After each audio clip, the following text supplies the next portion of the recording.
আসসালামু আলাইকুম এভরিওয়ান। আজকে দুপুরে রান্না করেছিলাম বেগুন ভুনা আর টমেটো আলু দিয়ে পাবদা মাছের ঝোল। আর ভাত তো রেগুলার রান্না করতেই হবে যেকোনো আইটেমের সাথে। তো সব কিছু কেটে বেছে গুছিয়ে নিয়েছি।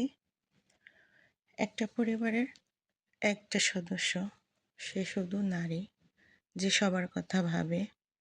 তো নারীরা সংসারের কত রকমের কথাই শোনে আপনজনদের কাছ থেকে বা শ্বশুরবাড়ির মানুষদের কাছ থেকে, কিন্তু তারপরও সবার কথা ভেবেই কিন্তু রান্না করে।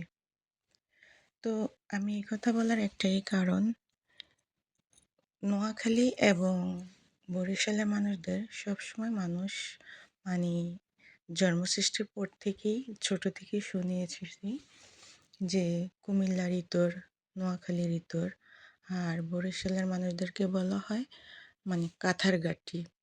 তো এই যে তাদেরকে একটা পদবি দেয় মানুষ, সেটা শুনে এসেছি। আর রেহানা রাখি আপু যে কাজটা করেছে আসলেই দুঃখজনক। পুরুষ মানুষের সাথে নিষ্ঠুরতা মানায় বা পুরুষ মানুষের নিষ্ঠুরতা করলেও ওটা মানানসই। সে পুরুষ পরিশ্রম করে টাকা ইনকাম করে, হ্যাঁ 2 টাকা খরচ করার সময় পরিবারের সাথেও হিসাব করে চলে।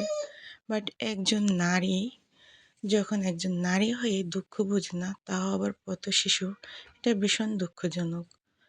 মানুষ কঠোর হয়, হিসাবী হয়, কিন্তু উদার মনের হওয়াটা বেশি জরুরি। বাঁচার তাগিদে মানুষ হিসাব করে চলে, ঠিক আছে মেনে নিলাম, কিন্তু একেবারে অর্থহীন মানুষ নয় যে 20 টাকা দিতে পারে নাই মন উজাড় করে, চাইলেই দিতে পারত। ভাঙটি নাই এমন অজুহাত না দিলে আরও ভালো হতো, কারণ সর্বোচ্চ আমাদের বাংলাদেশের নোট